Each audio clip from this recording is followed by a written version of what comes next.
ناظرین، پروگرام تثلیث یا توحید کے اس نئی ایپیسوڈ میں میں آپ کی ہوسٹ انمول منیشا آپ کو خوش آمدید کہتی ہوں۔ آج کے اس پروگرام میں ہم تثلیث اور کتاب مقدس کے سلسلے کو جاری رکھتے ہوئے سلاطین کی کتابوں کے الہیاتی جائزے کو جاری رکھیں گے، اور ہمارے ساتھ موجود ہیں بھائی سلیمان چون۔ بھائی، اس شو میں آپ کو ویلکم کرتی ہوں۔ Thank you. پچھلے ایپیسوڈ میں ہم نے سلاطین کی کتابوں کا آغاز کیا تھا، تو میں چاہوں گی کہ اس ایپیسوڈ میں آپ 1-2 منٹ میں اس کا سم اپ کریں، اس کے بعد ہم آج کے سوالات پر گفتگو کریں گے۔ جی بہت بہت شکریہ۔ اور ہم نے اس کتاب کی مختصر تاریخ دیکھی تھی اور اس کے لکھنے کی وجوہات پر ہم نے غور کیا تھا، اور اس میں بنیادی بات یہی تھی کہ اس کے اندر خدا کا عہد اور اس عہد کی عہد شکنی اور خدا کی وفاداری، ہم نے اس پر غور کیا۔ ہم نے دیکھا کس طرح خداوند بادشاہوں کو چنتا ہے، ان کو مخصوص کرتا ہے، لیکن وہ گناہ میں اور بت پرستی کے باعث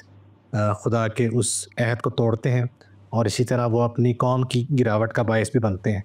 اور کس طرح یہ کتاب بنی اسرائیل کی اسیری پر اختتام کرتی ہے، جہاں سے اس کی تاریخ کا ایک نیا دور شروع ہوتا ہے، جو کہ ہم اگلے سلسلوں میں کریں گے۔ اچھا، ہم نے پچھلے اس میں بھی ہم نے بات کی تھی سلیمان بادشاہ کی، کیونکہ وہ ایک مین کریکٹر رہے ہیں اس کا، اور جب سلیمان بادشاہ کی بات ہوتی ہے تو کسی کو کوئی اور بات پتہ ہو یا نہ ہو، ان کو یہ ضرور پتہ ہے کہ سلیمان بادشاہ حکمت کے بادشاہ تھے، ٹھیک ہے، اور انہوں نے حکمت کو خدا سے طلب کیا۔ تو میں آج کے ایپیسوڈ میں سب سے پہلا سوال آپ سے یہ کرنا چاہوں گی کہ جو خدا کی حکمت ہے جو کہ سلیمان بادشاہ میں بھی قیام کی، اس کا رول کو، اس کی حکمت جو ہے وہ کیسے اس کی عکاسی کرتی ہے، اور تثلیث کی ہماری سمجھ کے لیے اس کے کیا اثرات ہیں؟ اس کا تھوڑا سا تفصیلی جواب میں دینا چاہوں گا۔ سلیمان بادشاہ کو حکمت سے جوڑا جاتا ہے، اور بائبل میں جو حکمت کی کتابیں بھی ہیں، سلیمان بادشاہ ہی ان کے مصنف ہیں۔ پہلی جو کتاب ہے سلاطین کی، اس میں ہم یہ پڑھتے بھی ہیں کہ جب نوجوانی میں سلیمان کو چنا جاتا ہے کہ وہ اسرائیل کا بادشاہ بنے، تو وہ خدا سے حکمت مانگتا ہے، بجائے اس کے کہ بہادری، طاقت یا اور کچھ وہ مانگے، وہ خدا سے حکمت مانگتا ہے، اور خدا اس کی اس بات سے خوش ہوتا ہے، کیونکہ حکمت کے وسیلے وہ قوم کے اچھے فیصلے کر سکے گا۔ اور یہی اگر آپ پڑھیں تو حکمت کی جو کتابیں ہیں، وائز اور امثال، اس میں بھی یہ لکھا ہے کہ میں حکمت جب بات کرتی اپنی، امثال کی کتاب 8ویں باب میں پڑھیں تو میں ہی حکمرانوں کو، میں ہی قاضیوں کو حکمت دیتی ہوں کہ وہ اچھے فیصلے کریں، زمین کے اوپر انصاف قائم کریں۔ تو وہی چیز ہم سلیمان بادشاہ کی زندگی میں بھی دیکھتے ہیں کہ کس طرح انہوں نے حکمت کے ذریعے نہ ہی صرف بنی اسرائیل کے اندر انہوں نے انصاف قائم کیا، بلکہ بنی اسرائیل کے ارد گرد کی قومیں جو کہ دشمن قومیں بھی تھیں، ان کے ساتھ امن اور صلح قائم کی، اور اس طرح انہوں نے اسرائیل کی جو متحدہ سلطنت تھی اس کو ایک نئے عروج تک پہنچایا۔ اور اسی طرح سے سلیمان بادشاہ کی زندگی میں حکمت ہمیں نظر آتی ہے۔ حکمت بذات خود، آپ جب پرانا عہد نامہ پڑھتے ہیں تو وہ آپ کو الہی صفات کی طرح یا ایسی ایک آپ کو روحانی حقیقت لگتی ہے کہ جیسے خدا کی ذات کا حصہ ہو یا روح القدس ہو۔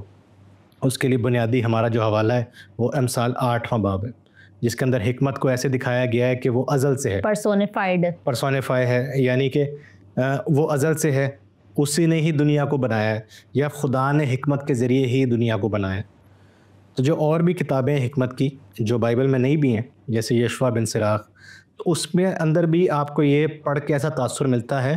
کہ حکمت جو ہے وہ کوئی ازلی قوت ہے یا ازلی شخصیت ہے، اور وہ خدا کی برابر ہے یا خدا کی ذات کا حصہ ہے یا خدا کی صفات کا ہی ایک مظہر ہے۔ اسے انگریزی میں وزڈم کہا گیا ہے، یا عبرانی میں خوکمہ یا حکمت ہی کہا گیا ہے۔ تو اس کی پرسونیفیکیشن ہمیں سلیمان کی زندگی میں نظر آتی ہے۔ اسی حکمت کے تصور کو وقت کے ساتھ ساتھ جو یہودی، خاص طور پر جو یونانی مائل یہودی تھے، جیسے فائلو ہے اسکندریہ کا، انہوں نے اس کو خدا کی ذات کے ساتھ جوڑا، اور اس کے لیے پھر یونانی زبان میں 2 لفظ آئے، ایک حکمت کے لیے ہی ایک کلمہ یعنی لوگوس، اور ایک صوفیہ یعنی حکمت، اور یہ دونوں الفاظ انجیل میں اور نئے عہد نامے میں یسوع مسیح کے لیے استعمال ہوئے۔ یوحنا کی انجیل کے پہلے باب میں اسے خدا کا کلام یا کلمہ کہا گیا ہے، جس کے لیے یونانی کا لفظ لوگوس آیا ہے، اور کرنتھیوں کے خط میں یسوع مسیح کو خدا کی حکمت کہا گیا ہے، جس کے لیے لفظ صوفیہ آیا ہے۔ لیکن یہ دونوں الفاظ کا جو بیک گراؤنڈ ہے وہ یونانی فلسفے میں نہیں ہے، بلکہ وہ حکمت کا جو عہد عتیق میں تصور ہے اس کے اوپر وہ کیا کہتے ہیں اس سے وہ بنیاد لیتا ہے اپنی. تو یسوع مسیح کی اپنی ذات کے اندر حکمت کا مجسم ہونا یا حکمت کا کو انسانی روپ میں پیش کیا جانا، یعنی اس کی جسے ہم انکارنیشن یا تجسم کہتے ہیں، اس کی آپ کو ایک جھلک آپ کو یہ سلیمان کی زندگی میں ملتی ہے کہ اس نے خدا سے حکمت مانگی اور حکمت خدا نے اس کو دی. اور یہ ایک طرح کی اس کی مخصوصیت کہہ لیں آپ کہ جس طرح یسوع مسیح خدا یسوع مسیح اپنی خدمت شروع کرنے سے پہلے روح القدس سے معمور ہوتا ہے اپنے بپتسمے میں، اسی طرح سلیمان بادشاہ بننے سے پہلے خدا سے حکمت مانگتا ہے اور خدا اس پہ حکمت اتارتا ہے، گویا کہ جیسے اس پہ روح القدس وہ نازل کرتا ہے. تو یہ اس کا ایک روحانی پہلو بھی ہے. یسوع مسیح خود، جیسے ہم نے پچھلے شو میں ڈسکس کیا کہ داؤد کا بیٹا یعنی ابن داؤد، اور وہ حقیقی طور پر وہ خدا کا بیٹا ہے. تو اسی طرح سے سلیمان اور یسوع مسیح میں مماثلت تو ہے، لیکن حکمت کو لے کر بھی، حکمت کے پہلو سے بھی ان کے اندر ہی مماثلت پیدا ہوتی ہے. تو اس معاملے میں پھر سلیمان جناب مسیح کا پیش رو ثابت ہوتا ہے کہ خدا کا چنا ہوا بادشاہ یا خدا کا ممسوح جس میں خدا کی حکمت مجسم ہوتی ہے اور وہ پھر اپنی قوم کی رہنمائی کرتا ہے. تو یہ آپ کو ایک مسیح کی ایک جھلک ملتی ہے سلیمان کی حکمت کے اندر. اچھا، سلاطین کی کتاب میں جب ہیکل کی مخصوصیت ہوئی جس کا ذکر ہمیں 8ویں باب میں ملتا ہے، تو جو خدا کی موجودگی ہے وہ اپنے لوگوں کے درمیان کس طرح اس میں پیش کیا جاتا ہے، اور ہمارے درمیان تثلیث اور خدا کی موجودگی کے تصور سے اس کا کیا تعلق قائم کیا جا سکتا ہے؟ آپ کو یاد ہوگا جب ہم خروج کی کتاب کا ہم نے سلسلہ شروع کیا تھا تو وہاں پر ہم نے شکائنہ یا جو خدا کی مسکن تھی وہ لوگوں کے بیچ میں اس کی حضوری، اس کا ہم نے ذکر کیا تھا. جی بالکل. تو اب اس کی ایک آپ سمجھ لیں کہ ایک مخصوص اور ایک پرماننٹ شکل ہمیں ملتی ہے کہ جب ہیکل قائم ہوتی ہے. بنی اسرائیل ابھی تک ہیکل ان کی نہیں تھی، یعنی ایک مرکزی جگہ جہاں پر وہ آ کر عبادت کر سکیں، جو یروشلم میں رہتے ہیں یا اسرائیل میں رہتے ہیں اور باقی دنیا سے لوگ جو آ کے عبادت یا زیارت کرنا چاہتے ہیں. تو یہ سلاطین کی جو پہلی کتاب ہے یہ اس واقعے سے شروع ہوتی ہے، اور یہ 8ویں باب سے پہلے 6 باب میں خدا کی اور سلیمان کی بات چیت ہوتی ہے، اور وہ ساری باتیں ہوتی ہیں کہ اس گھر کا کیا، یعنی اس ہیکل کا کیا مقصد ہوگا، اور خدا جو ہے وہ کس طرح سے لوگوں کی دعا سنے گا اور اس کا جواب دے گا اس ہیکل کے اندر. تو یہ بنی اسرائیل کی تاریخ کے اندر ایک بڑا واقعہ ہے، اور یہ سلیمان کے ہاتھوں ہوا. اور اس کی مخصوصیت جب ہوتی ہے تو ہم پڑھتے ہیں 8ویں باب میں، جیسے آپ نے کہا کہ خدا اپنی حضوری وہاں پر ظاہر کرتا ہے، جس طرح اس نے وہ عارضی خیمے کے اندر جسے ہم خیمہ اجتماع کہتے تھے اس پر اس نے اپنی حضوری ظاہر کی، جو ہم نے خروج 34ویں باب میں جس کے بارے میں پڑھا. تو اسی کی یہ ایک دہرائی ہے. لیکن اب ایسا آپ کو لگتا ہے کہ ایک طرح کی ایک عارضی سے جو ہے وہ دیر پا یا پرماننٹ اس کی ایک ٹرانزیشن ہے کہ کس طرح سے ایک خیمے سے اب ان کے پاس ایک پکی ایک تعمیر شدہ ایک عمارت ہے جسے وہ ہیکل کہتے ہیں، جہاں پر خدا اپنی حضوری لاتا ہے اور پھر وہاں سے ہٹاتا نہیں ہے.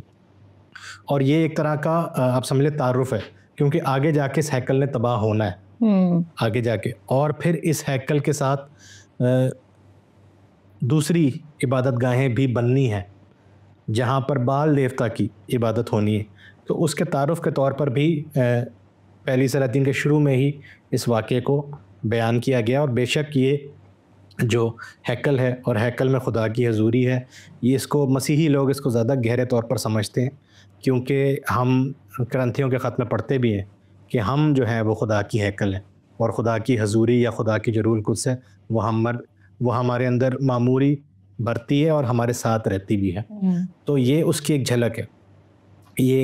ایک اور ایسی چیز ہے جس کی وجہ سے ہم اس کتاب کو پڑھتے ہیں آج بھی، سلاطین کی، اور اس کی بیس کو ہم دیکھتے ہیں کہ آج جس روح کی معموری کی ہم بات کرتے ہیں کہ ہر مسیحی کے اندر خدا کی معموری ہو، اور دنیا بھر کے لوگوں کے اندر جو یسوع مسیح کو قبول کرتے ہیں اس کی جھلک آپ کو یہاں پر ملتی ہے کہ خیمے کے اندر. اور اس میں اور جو مسیحی تصور ہے معموری کا، اس میں فرق ہی یہی ہے کہ ایک عمارت تک وہ محدود نہیں ہے، یعنی کہ ہیکل کے اندر تو خدا کی حضوری ہے، جو اس کے پاس آئے گا تو وہ اس حضوری کو پا سکتا ہے. لیکن مسیحی تصور یہی ہے کہ وہ ہر وقت میں، ہر دور میں اور ہر جگہ مسیح پر ایمان لانے والوں کے لیے وہ معموری موجود ہے. تو اس میں ہم روح القدس کے کردار کو دیکھتے ہیں تثلیث کے حوالے سے، اس میں ہم خدا کی معموری کو دیکھتے ہیں خدمت کے لیے بھی اور عام زندگی کے لیے بھی. اور یہیں سے اس کتاب کا آغاز بھی ہوتا ہے کہ خدا نے سلیمان کی بادشاہت کو اور اس کا جو پہلا پروجیکٹ ہے ہیکل کو، اس کو اس نے قبول کیا اور اس نے اپنی حضوری وہاں پر روح القدس کی صورت میں شو کی ہے. بالکل. اور خدا کی حضوری نہ صرف خدا کے مسکن یا خدا کی ہیکل میں بلکہ ہمیں اور بھی واقعات ملتے ہیں، خصوصاً جب ایلیا نبی ڈسکریجمنٹ کا، بے دلی کا، مایوسی کا شکار ہوئے تھے، جس کا ذکر 11ویں باب میں موجود ہے. تو وہاں پر ایلیا کے لیے جو خدا کی دھیمی سی سرگوشی تھی وہ روح القدس کی رہنمائی کرنے والی موجودگی ہے. اس کو ہم کیسے بیان کر سکتے ہیں اور یہ تثلیث کے بارے میں کیا فرماتی ہے؟ بالکل. اور اس واقعے پہ آنے سے پہلے میں یہ بھی کہوں گا کہ یہی واقعہ جو ہیکل والا ہے، جب آپ اس کو تواریخ کی کتاب میں پڑھتے ہیں تو وہاں پر یہی لکھا ہوا نا کہ یہ جو ہے یہ میرا گھر دعا کا گھر ہے. ٹھیک ہے. تو یہ صرف بنی اسرائیل کے لیے نہیں ہے، پھر اس میں غیر اقوام کو بھی دعوت ہے، سب لوگوں کو دعوت ہے کہ وہ آئیں اور وہ یہاں پر خدا کے ساتھ اپنا رابطہ قائم کریں. تو یہ بھی مسیح کی جو ذات ہے جو ہمیں خدا سے ملاتی ہے اس کی ایک آپ سمجھ لیں جھلک ہے. اور یہی روح القدس کا کردار جو آپ کو ہیکل میں نظر آتا ہے. اب آپ نے اس طرف اشارہ کیا ہے کہ جب ایلیا نبی بددل ہو جاتا ہے، جب وہ جھوٹے نبیوں کے خلاف اور بت پرست بادشاہوں کے خلاف جد و جہد کر کے وہ تھک جاتا ہے اور خدا سے یہی کہتا ہے کہ میری جان لے لے، تو خدا کا جو روح ہے وہ اس کو سنبھالتا ہے، اس کو تر و تازہ کرتا ہے اور اس کو ایک بار پھر خدمت کے لیے مستحکم کرتا ہے. تو میں وہی بات دوبارہ ریپیٹ کروں گا کہ مسیحیوں کے لیے یہ چیز سمجھنا آج بہت آسان ہے، کیونکہ ہم لوگ روح القدس کی جو معموری ہے یا جو روح القدس کا ہماری زندگی میں کردار ہے اس کو ہم بچپن سے ہی سمجھتے ہیں. تو اس کی روشنی میں جب ہم اس کتاب کو پڑھتے ہیں، بے شک یہ ایک تاریخی کتاب ہے جہاں پر واقعات لکھے گئے ہیں بنی اسرائیل کی تاریخ کے، لیکن اس کے اندر آپ کو روح القدس کا کام ضرور ملتا ہے. اور یہ بھی ان کتابوں کے الہامی ہونے کا ایک ثبوت بھی ہے کہ یہ ہمیں خدا کی جو تاریخ کے اندر جو خدا کے کام ہیں، جو کردار ہیں روح القدس کے وسیلے سے، اس کی طرف ہمیں اشارہ کرتی ہے. اور یہی روح آج بھی لوگوں کے اندر کام کرتی ہے. تو یہ ایک طرح سے کنٹینیوٹی بھی ہے کلام کے صفوں سے ہماری زندگیوں تک بھی، اور ایک طرح کی کنٹینیوٹی یہ بھی ہے کہ خدا کی لوگوں کی جو کہانی ہے وہ صدیوں سے ایک ہی جیسی چل رہی ہے. اس کو ہم بائبل میں پڑھتے ہیں اپنی حوصلہ افزائی کے لیے، لیکن آج مسیح کے وسیلے سے روح القدس ہمارے پاس بھی اویلیبل ہے. اور جب ہم بھی اپنی زندگیوں میں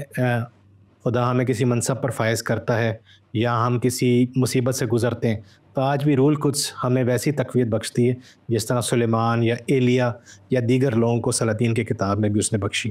بالکل. اچھا، انبیاء کی جب ہم بات کرتے ہیں، خصوصاً ایلیا نبی اور اس کے ساتھ میں ایک اور نام ایڈ کرنا چاہوں گی، الیشا نبی، تو ان کی جو نبوتی خدمت ہے وہ ہمیں نظر آتی ہے اور کس طریقے سے ان کے ذریعے سے خدا نے معجزات سر انجام دیے. تو اگلا سوال میں یہ آپ سے پوچھنا چاہوں گی کہ جو الیشا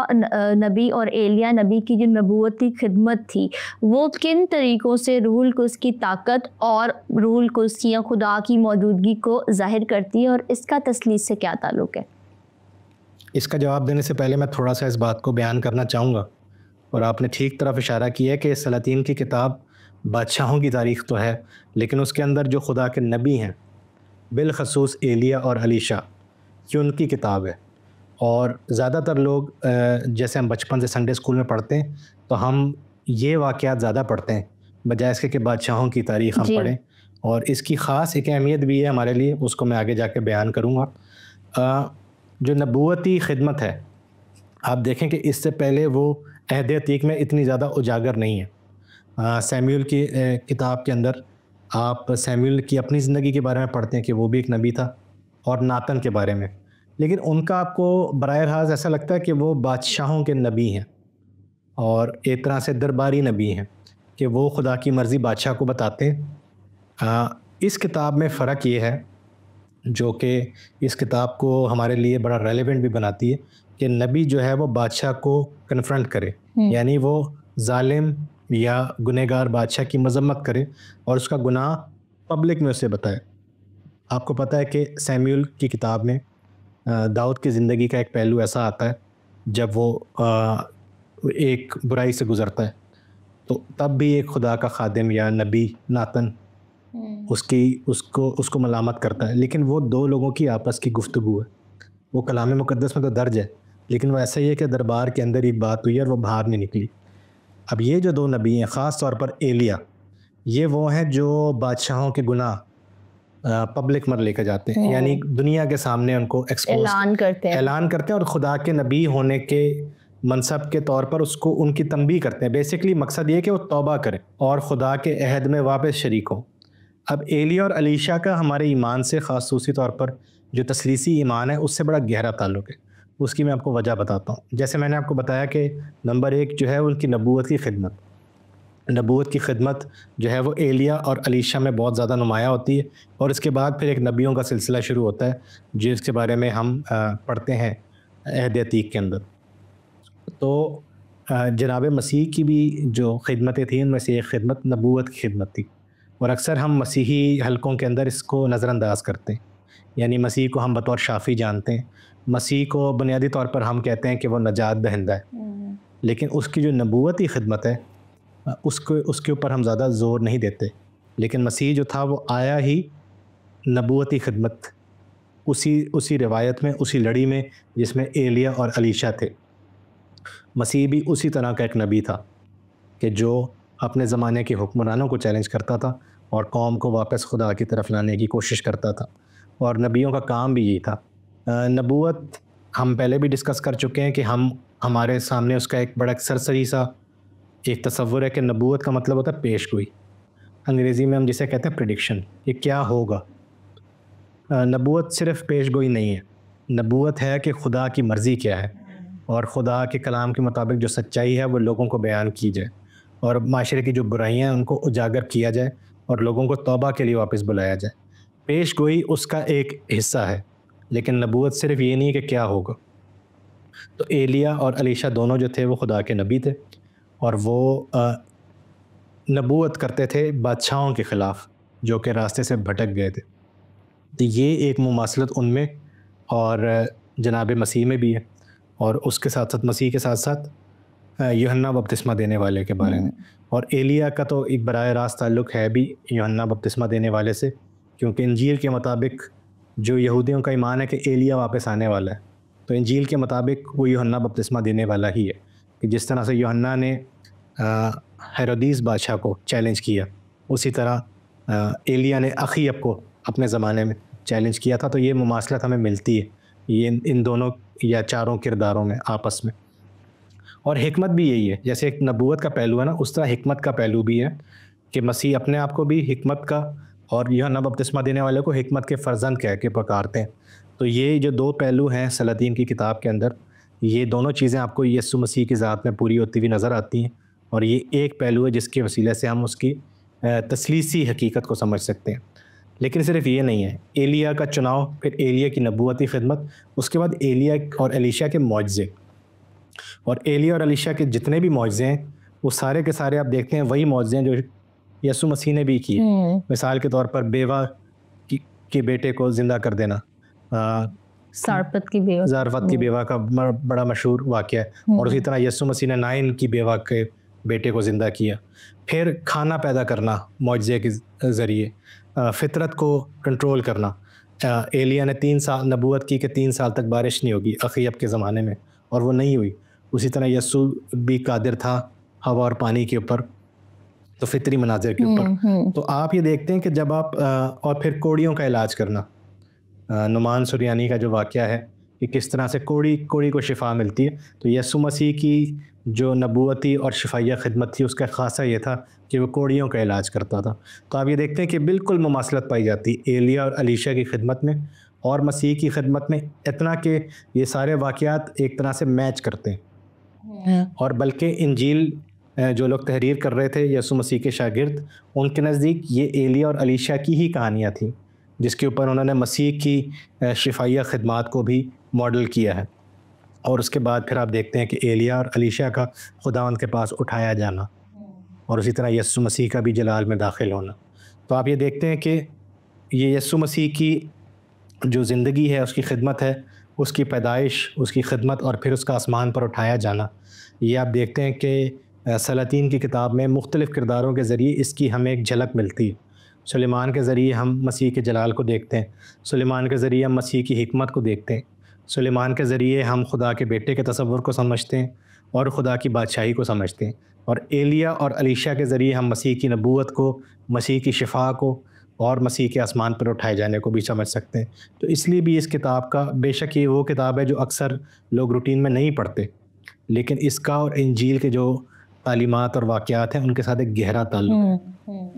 بالکل یہی وجہ ہے کہ جب خداوند یسوع مسیح نے کہا کہ لوگ مجھے کیا کہتے ہیں، تو اس میں ایک جواب جو ہے وہ ایلیا نبی سے بھی مماثلت ہمیں نظر آتی ہے۔ کسی بھی شخصیت کی مخالفت مول لینا جو ہے وہ اس کے لیے کوئی نہ کوئی کاسٹ، قیمت ادا کرنی پڑتی ہے۔ اگر خداوند یسوع مسیح نے اپنی نبوتی خدمت کے ذریعے سے لوگوں کو جو ہے وہ کنفرنٹ کیا تو ہم دیکھتے ہیں کہ لوگ ان کے خلاف ہوئے۔ تو ہم دیکھتے ہیں کہ اخیب اور اس کی جو بیوی تھی ایزبل، وہ بھی ایلیا کے پیچھے پڑ گئی، اس کو مروانا چاہتی تھی۔ تو یہ سوال میں آپ سے پوچھنا چاہتی ہوں کہ جب سلاطین کی کتاب ہمیں ان انبیاء کی مشکلات اور ان کی جو بھی مخالفت تھی اس کے دوران بھی ان کی جو ثابت قدمی ہے اور وفاداری کی اہمیت کے بارے میں کیا سکھاتی ہے؟ ہاں جی، یہ بہت ضروری سوال بھی ہے، کیونکہ اس کو میں تھوڑا سا اور تاریخی پس منظر میں دیکھنا چاہوں گا کہ دیکھیں یہ جو سارے بنی اسرائیل کی جو تاریخ ہے یا عہد عتیق کی جو تاریخ ہے، یہ خدا کی ہی آپ سمجھ لیں کہ مقرر کردہ یا خدا کے ہی بنائے ہوئے منصوبے کے تحت چل رہی ہے۔ جی یہ خدا ہی تھا جس نے ان کو ایک کاہنوں کا نظام دیا تھا، یہ خدا ہی تھا جس نے ان کو ایک شریعت دی تھی، یہ خدا ہی تھا جس نے ان کو قربانیوں کا ایک تصور دیا تھا، اور خدا ہی تھا بعد میں جس نے بنی اسرائیل کو بادشاہ مخصوص کر کے دیے۔ لیکن سلاطین کی کتاب تک پہنچتے پہنچتے آپ دیکھتے ہیں کہ ان سب چیزوں کے اندر گراوٹ یا گناہ یا برگشتگی آ گئی ہے۔ تو اب آپ یہ دیکھتے ہیں کہ ایلیا، جس کے اگر آپ حلیے پر غور کریں، جس طرح یوحنا بپتسمہ دینے والا بھی تھا، تو ایسے جیسے کوئی ملنگ یا ایسے کوئی شخص جو ایک تو ہوتا ہے نا کاہن، جو جن کا ایک بڑا شاہانہ لباس ہوتا ہے، یہ الٹ بالکل کہ جانور کی کھال پہننا، لمبے بال شاید اس کے ہوں گے، لیکن وہ شخص کاہنوں والا کام کر رہا ہے بنی اسرائیل کے اندر کہ وہ قربانی چڑھاتا ہے اور خدا اس کی قربانی کو قبول کرتا ہے۔ یہ مثال ہے ایزبیل اور اخیب کے ساتھ 450 جھوٹے نبی تھے۔ اچھا، اس کتاب میں جھوٹے نبی بھی آپ کو ملتے ہیں، اور جھوٹے نبی کا مطلب کوئی غلط مطلب نہیں ہے، اس کا مطلب یہ ہے کہ جو یہوہ خدا کے نبی نہیں ہیں، جو بال دیوتا کے پجاری ہیں، اور وہ جب بادشاہ کو خود خوش کرنے کے لیے، اس کی خوشنودی کے لیے خدا کے جو برکتیں اس کے لیے چاہتے ہیں، جو گنہگار بادشاہ ہے۔ تو 450 نبی، جھوٹے نبی بال دیوتا کے، وہ ایک طرف ہوتے ہیں، اور ایلیا اکیلے ایک طرف ہوتا ہے، وہ قربانی چڑھاتا ہے اور آسمان سے خدا آگ بھیجتا ہے اور اس کو سوکھنی قربانی بنا دیتا ہے، اور یہ سب کچھ ہوتا ہے میدان کے اندر، کرمل کے پہاڑی یا کرمل کے میدان کے اندر ہوتا ہے، نہ کہ ہیکل کے اندر، نہ کہ دربار کے اندر یا بادشاہی محل کے اندر۔ تو ایک طرح سے یہ کتاب ہمیں یہ سکھا رہی ہے کہ جو کہانت کی خدمت تھی یا جو بادشاہت کی خدمت تھی یا جو کلام جو تھا بنی اسرائیل کے اندر، وہ اب جو ٹریڈیشنل سسٹم ہے اس سے ہٹ گیا ہے، اور خدا نے نبی کھڑے کیے ہیں جو کہ اپنے قوم کو واپس لانے کے لیے آئے ہیں۔ اسی طرح آپ دیکھتے ہیں یسوع مسیح بھی اور یوحنا بپتسمہ دینے والے بھی، ان کا کسی خاص کسی مسلک سے تعلق نہیں تھا، وہ کسی ایک جگہ پر منادی نہیں کرتے تھے، وہ جنگل میں، بیابانوں میں، پہاڑوں میں، گاؤں دیہاتوں میں جاتے تھے، وہاں پر معجزے کرتے تھے، وہاں پر تعلیم دیتے تھے، اور لوگوں کو کہانت سے اور فریسیوں سے اور ہر قسم کی جو اسٹیبلشمنٹ تھی اس سے دور لے کر خدا کے بادشاہی یا خدا کے پاس لے جانے کی کوشش کرتے تھے۔ بالکل۔ تو یہ اس کے اندر پھر ایک چیلنج آتا ہے کہ جب آپ اسٹیبلش نظام کو چیلنج کرتے ہیں، خاص طور پر وہ نظام جو کسی نہ کسی وقت میں خدا نے خود قائم کیا تھا، لیکن اب اس میں بگاڑ آ گیا، تو اب یہ لوگ، خدا نے خود ہی نبیوں کو کھڑا کیا۔ نبی جو ہوتے ہیں وہ ابھی ہم پہلے ڈسکس بھی کر رہے تھے کہ ان کے اندر کلام ایسے آتا ہے جیسے آگ کی مانند، اور وہ اس کو بیان کیے بغیر رہ نہیں سکتے، ہولڈ نہیں کر سکتے۔ تو پھر اس لیے آپ دیکھتے ہیں کہ نبی جو تھے وہ مین سٹریم یا جو ٹریڈیشنل خدمت سے ہٹ کے، حالانکہ آپ عہد عتیق میں پڑھتے ہیں کہ پروفیشنل نبی بھی ہوتے تھے، پروفیشنل سے مراد یہ کہ جدی پشتی یا جو یہ کام سیکھ کر نبوت کرتے تھے، اور میں نے آپ کو ذکر کیا درباری نبیوں کا بھی، ان کا کام ایسے گھوم پھر کے یہ ہوتا تھا کہ کسی طرح سے وہ جو ایک سسٹم چل رہا ہے اسی کے اندر رہ کے کام کرے۔ لیکن یہ جو نبی برپا ہوئے تھے اخیب کے زمانے میں اور پھر بعد میں چلتے رہے، یہ وہ تھے جو خدا کی قدرت کے ساتھ، اس کی رول قدس کے ساتھ، لیکن سخت پیغام لے کر آتے تھے، اور خدا ان کو معجزے دیتا تھا ان کی کلام کی تصدیق کرنے کے لیے. ان کو وہ معجزے دیتا تھا جو کہ ہوتے تھے, ان کو وہ پیش گوئیاں دیتا تھا وہ جو پوری ہوتی تھیں. اور پھر اس کے ساتھ ساتھ وہ ایک سیکریفیشل لائف سٹائل یعنی ایک ملنگ یا ایک سادہ زندگی گزارتے تھے تاکہ وہ اپنے لیے اس نبوتی خدمت کے ذریعے عیش و عشرت نہ جمع کرتے رہیں. تو یہ ایسی زندگی جب آپ گزارتے ہیں تو اس کے اندر چیلنجز تو ضرور آتے ہیں. اور بنی اسرائیل کی جو باقی قیادتی بادشاہ ان کے سامنے بھی چیلنج تھے سیاسی. تو ان دونوں صورتحال میں آپ دیکھتے ہیں کہ رول کس کا کردار یا خدا کے کلام کا کردار یا خدا کے نبیوں کا کردار ہوتا ہے کہ وہ انکریج خدا کے کلام کے ذریعے ایسے لوگوں کو انکریج کیا جاتا ہے کہ وہ ثابت قدم رہیں. اور ہم دیکھتے ہیں کہ خدا انہیں بچاتا بھی ہے, متعدد بار بچاتا بھی ہے. کبھی کبھی خدا نہیں بھی بچاتا تو نقصان بھی پہنچتا ہے, شہادت بھی ہوتی ہے. لیکن کتاب کا جو سلاطین کی کتاب ہے اور اوور آل جو بائبل کا ایک پیغام ہے وہ یہی ہے کہ جب آپ خدا کی راہ پر چلتے ہیں تو انسانی مخالفت آتی ہے لیکن خدا کیونکہ آپ کے ساتھ ہے وہ آپ کو ثابت قدم کرتا ہے اور وہ وفادار ہے اور آپ کام اسی کے لیے کر رہے ہیں. بالکل. تو ایک طرح کی اپنی ذات کا انکار کر کے خدا کے لیے جب آپ کام کرتے ہیں تو ان مشکلات کا سامنا کرنے میں آپ کو آسانی ہوتی ہے. بادشاہ اسی لیے فیل ہو گئے تھے, وہ اس لیے ناکام ہو گئے تھے کیونکہ وہ پھر اپنی ذات سے نہیں ہٹ پا رہے تھے. لیکن یہ جو نبی تھے ایلیا اور الیشا خاص طور پر اور آگے جا کے یوحنا بپتسمہ دینے والا اور خداوند یسوع مسیح خود, وہ اپنی انا سے ہٹ کے خدا کی بادشاہی کے لیے کام کرنے والے لوگ, انہوں نے مخالفت صحیح لیکن آج ہم ان کو فالو کرتے ہیں. آج ہم اپنے بچوں کو ان کے واقعات پڑھاتے ہیں. وہ سارے بادشاہ جو اپنے زمانے کے جاہ و جلال میں ہوں گے ان کو تاریخ نہیں یاد کرتی, تاریخ یاد کرتی ہے ایلیا کو, الیشا کو. اور آج بھی بہت سارے یہودی ایسے ہیں جو ایلیا کی آمد کا انتظار کرتے ہیں. اور وہ بہرحال ہمارے مسیحی ایمان کے اندر بھی اور ہماری اسکیٹالوجی کے اندر بھی ایک اہم کردار ہے. تو اس لیے یہ بڑی حیرت انگیز بات میرے لیے بھی سیکھنے کی ہے کہ بے شک کتاب کا نام سلاطین ہے لیکن اہم کردار اگر ہم ایلیا کو بولیں اس کتاب میں تو وہ غلط نہیں ہوگا. جس طرح سے پچھلی کتابوں میں بھی سیمیول جو تھا وہ ایک اہم کردار تھا. جو خدا کے لوگ ہیں جو اس کا کلام لے کر آتے ہیں بے شک وہ اس ٹریڈیشن یا سسٹم کا حصہ نہ ہو لیکن خدا جو ہے وہ اپنی موجودگی اور اپنا مسا ان کو دیتا ہے اور اسی طرح سے وہ مخالفت کا سامنا تو کرتے ہیں لیکن پھر وہ ثابت قدم بھی ٹھہرتے ہیں. اور اس پوری بات کو مطلب کلام مقدس میں اسی طرح پیش کیا گیا ہے کہ خدا کی وفاداری, اس کے عہد کی تکمیل اور پھر صادقوں کا یا نبیوں کا یا خدا کے لوگوں کا دکھ اٹھانا اور پھر ان کی فتح مندی.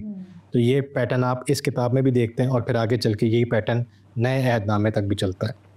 تھینک یو سو مچ سلیمان بھائی, آپ نے بہت ہی اچھی ریسرچ کی اور خوبصورت باتیں جو ہیں وہ ہمیں بتائیں. امید کرتی ہوں ناظرین کے لیے بھی تمام تر باتیں باعث برکت رہی ہوں گی. تو ناظرین, تثلیث اور کلام مقدس کا سلسلہ جاری رہے گا اور اگلے ایپیسوڈ میں ہم تواریخ کی کتابوں کا جائزہ لیں گے. ہمیں اور ہماری ٹیم کو اپنے دعاؤں میں یاد رکھیے گا. بہت شکریہ.